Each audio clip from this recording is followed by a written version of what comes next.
Hello and welcome to Greenshoots, a show where we get up close and personal with founders of startups. We try to understand their journey, their heartbreaks, their achievements, and their growth plans ahead. On the show today, we have Manoj Agarwal, co-founder of Xoxoday, who's joining us to talk to us about his company. Thank you so much for joining us, Manoj. Thanks, Anisha. Thanks for having me into this call. Right now, Xoxoday's tagline is "Make everyday rewarding." Now, I gather that Xoxoday brings in simplicity and continuity to complex everyday problems like finding motivation and incentives. So, could you join the dots for us with the tagline "Make everyday rewarding"? What were the problems that you were trying to solve with the solutions and the products that you offered on Xoxoday? The tagline Xoxoday, make every day rewarding, brings a close connection of what the name of the company is and what we are doing for our consumers. Xoxo is hugs and kisses in terms of the colloquial senses. And it's basically that how do we bring love, affection, and smiles to all our clients? So the way you have a Sunday or a Monday or a Tuesday, why not also have a Xoxoday to make your life, your day much more lovelier and affectionate than it is actually. Every day is important in your life, and how can you make it very fruitful and very delightful as you move across your day, and that is what we do as a business for all our clients and for all our end users. So businesses always achieve results through various strategic and tactical initiatives, but a very important ingredient in all the initiatives is your people. And then when you talk about people, it can be your employees, it can be your sales teams, it can be your channel partner, or it would be finally your consumers. Now, a time-tested method to motivate your people to perform and to deliver results is to provide them the right fruits or the right rewards when they are achieving those results. And when companies are doing that kind of a program at scale, that is when they need technology solutions like ours. So a well-designed incentives, rewards, and payouts plan can actually improve performance and efficiencies for companies in different directions, whether it is for their employees or for their sales teams, for their channel partners, for their customer loyalty, and put it together. And then you will see that as a business, you are able to deliver better in terms of revenues, you are able to have better engagement with your stakeholders, and so on. The entire space of rewards, incentives, payouts, it's like centuries old. I mean, right from the time humans were born, we are all driven by desires, and one of the critical desires which drives humanity is getting something in return for something you do. Right from our childhood, we always look out for that sweet or chocolate when we are able to do something. That carries as we are moving across our life cycle, whether we are students or consumers or working with organizations. But problem which we are trying to solve is that intervention of technology has been very, very minimal in this entire space. Despite being a multi-trillion dollar industry, there is lack of good products solving these problems. The point of action for an employee or a sales team and the point of gratification are very disconnected by time and space. The process of designing and executing rewards and incentive programs is very complex, inefficient, very expensive, time consuming, lot of errors in the entire process, leading to very poor ROIs for the companies. So the entire sector is very ripe for technology disruption, and that is what we are trying to leverage by doing some digital transformation in this entire process. Yeah, Manoj, can you give me an example? What is so unique with Xoxoday's offering? See, number one is we are not only employee centric, we cover different personas which are important for any company. So as I mentioned, that it's all about people, and people are equal to number one, employees, number two, your sales and channel partners, and third is your consumers, because these three entities together really build the success of any company. So we are not only solving it for employees, but also solve it for sales, channel partners, and consumers. Going with some examples of employee side, right from the time you are hired till the time you retire, there are different interventions you go through in your employee life cycle. How can you really create that culture of gratitude and appreciation with every single employee? It is not only that your employer has to kind of say thank you, but it can be a peer-to-peer kind of a gratitude as well. So for example, if I have done some great work in a presentation in a meeting and I really helped one of my colleagues, then my colleague can actually say a thank you to me, which can be with some kind of a monetary thank you, or it can be a simple thank you. Similarly, if it's my birthday today, the employer as well as my colleagues can really wish me, because that can make my day.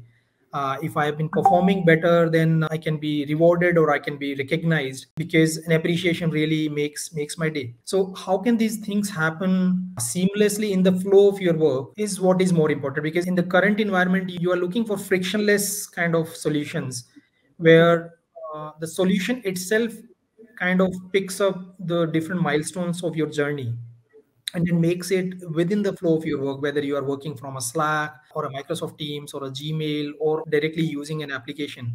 How can the system understand your milestones and do it right from there? That is what we solve for our customers. And then going beyond the employees, if we talk about the sales guys, sales is driven through incentives and commissions. And if the sales teams don't get their commissions or incentives for their hard efforts on time, it kind of demotivates them to in a very big way, and that entire demotivation kind of snowballs in such a way that the person who was one of your rock stars is actually now looking at maybe leaving the company. And getting a great guy in the company is very tough, but if you are losing that guy, then the cost of attrition is very high in different aspects. And that is what the solution kind of helps companies, that how do you retain your rock stars by recognizing their efforts at the right time rather than kind of just delaying that entire process. Because in the generation we are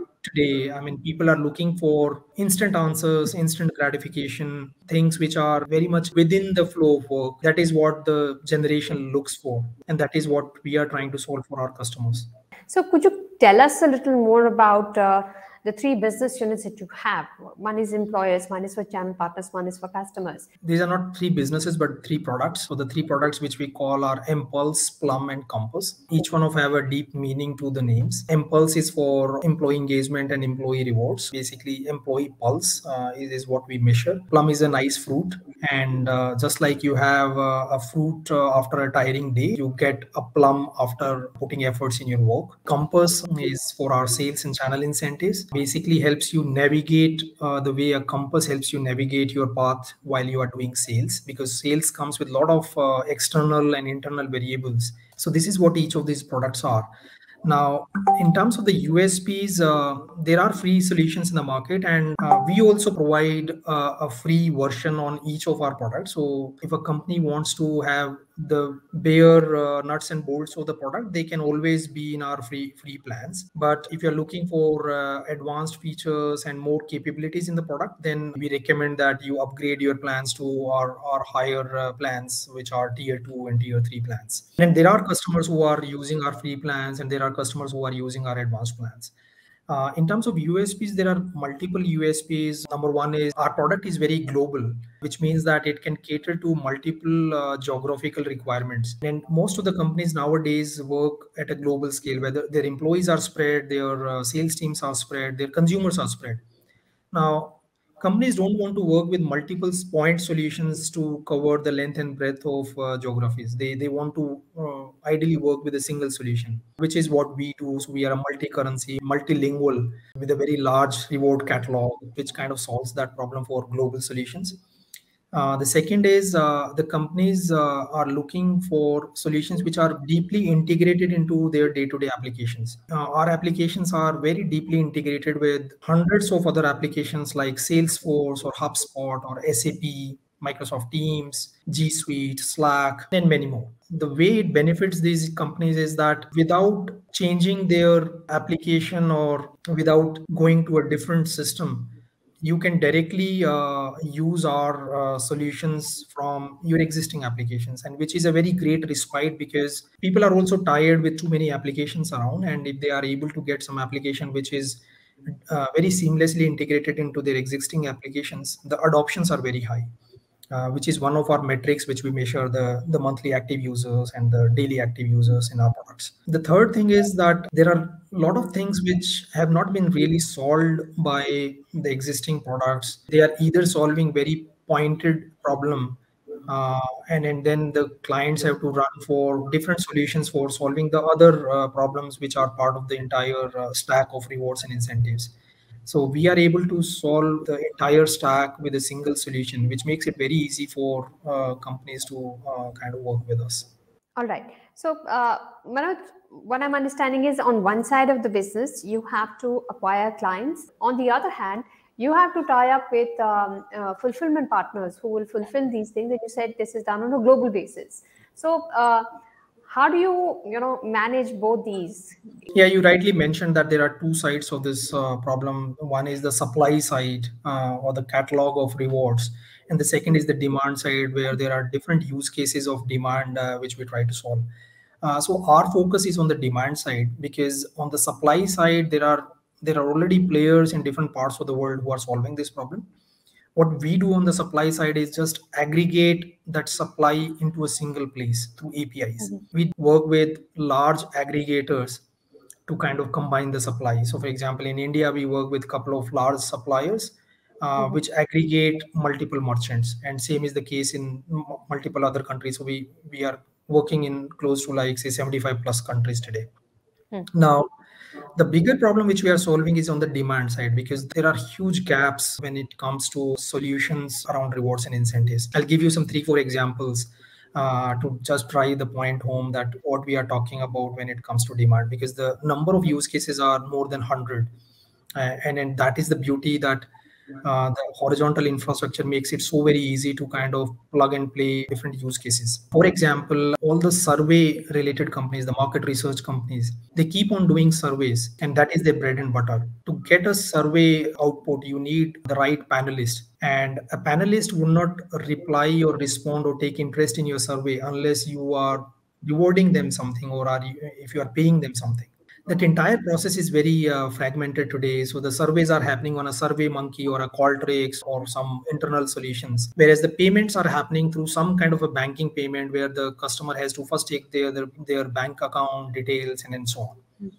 Now imagine a solution which we give to our clients, that you are able to reward from SurveyMonkey itself, where you can nicely make the rule engines that, okay, if the respondent is answering 8 out of 10 questions at this kind of a quality, then you give him XYZ reward.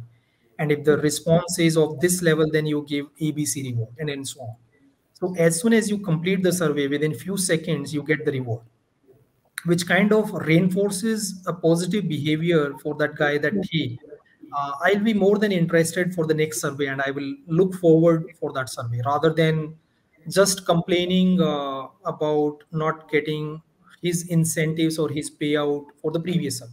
Right. So the seamlessness has made it very, very efficient, and that's, I'm sure, a good USP. Now, what was the impact of the COVID pandemic on your business? COVID was very harsh for human beings overall, but it actually taught a lot of new ways of thinking about businesses in multiple directions. How do you look at your people practices? How do you look at doing your sales? How do you look at your processes?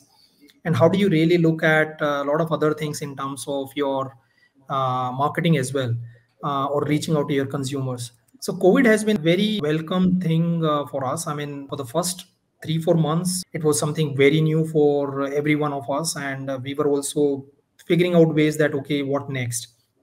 But after the initial 3 4 months settled down, uh, it brought a lot of innovations. It actually pushed every company and every founder to look at innovations in every stage of their company, whether it is hiring or sales or marketing and so on. And same happened for us. So before pandemic, we were doing marketing which was a mix of offline and online. Similarly, our sales was very offline and online. But COVID was a welcome thing, that it brought a lot of digital transformation within our own company. And it also kind of helped a lot of clients to think of digital transformation and digital adoption in a very big way. So earlier it was like a nice to have thing for them, but now it became a necessity. And we, being a company who helps companies into their digital transformation for different processes, became a very good platform of choice for a lot of companies. And in certain ways, we are helping companies to motivate their stakeholders. And motivation was abysmal low during this entire pandemic. Even engagement with your consumers, your sales, your employees was a big problem during this entire pandemic, and it will stay as long as we are doing remote work, hybrid work. Being into the space of motivation and engagement, it gave a very natural fillip to our business. It was a great catalyst for our business, and we started getting very heightened demand for our product. And before pandemic, we were acquiring like say 15 clients in a month. uh, today we acquire almost like 70 to 80 clients every single month. So that's great, blessing in disguise for you. Manoj, last question I want to ask you is, what would you like to tell budding entrepreneurs? So I think the first and foremost advice for entrepreneurs would be that, I mean, differentiate signal and noise, because there might be too much of content and too much of gyan out there, but finally it boils down to execution. Because it's only when the rubber hits the road, then when you really start understanding the nuances of entrepreneurship, and then you start making progress. Just advices alone won't really help you. So just move on, start getting into execution rather than just taking advices. That would be my first advice. The second thing is, be very authentic. The reason I'm saying this is that it's very easy to start businesses today versus it was maybe 2 decades or 3 decades earlier. And the number of businesses which are coming up every single day are humongous. So the only some of the competitive advantages which you have is that how can you be extremely authentic in what you do, because people relate with authenticity. And the third advice I would say, I mean, there are so many advices, you can keep going on. But I'm telling these advices which really worked for me as an entrepreneur and worked for our teams. So the final advice would be, people and culture are your biggest competitive advantage in today's world. Companies and competitors can copy your product, they can copy your price, they can copy your marketing, they can copy everything. The one thing which they can't copy is your team, is your culture, your passion and your practice. So focus upon that, because many times we kind of trivialize these things, but I guess these are the things which matter, and these are the things which differentiate between success and failures. All right. Thank you so much, Manoj, for joining us today and sharing with us the journey of Xoxoday, what it offers to clients, a seamless experience in a way that everybody feels motivated to do more. And of course, your success mantras for budding entrepreneurs. Thank you so much for joining us, Manoj.